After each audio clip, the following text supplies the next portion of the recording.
Welcome, here I've got Samsung Galaxy S21 and I'm gonna show you how to turn on and off the camera grid lines at this device. So let's start by tapping on the camera button to open it, and for now we are in the standard photo mode. From here let's go to the left corner to this button. When we tap on it, we can open the advanced camera settings.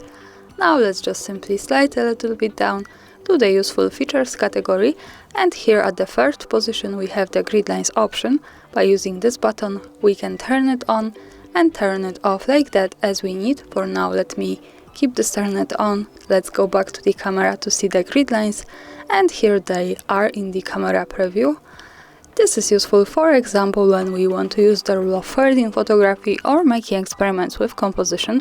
Also remember that these lines are not visible at the real picture, so when I take a photo and when I go here to the left to this button that follows us straight to the gallery, we can't see the grid lines at the real picture, so they are only to help us taking better photos.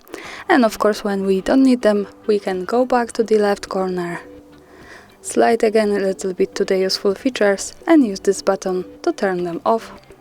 So for now in the preview the grid lines have gone. And that's all. Thanks for watching, subscribe our channel and leave the thumbs up.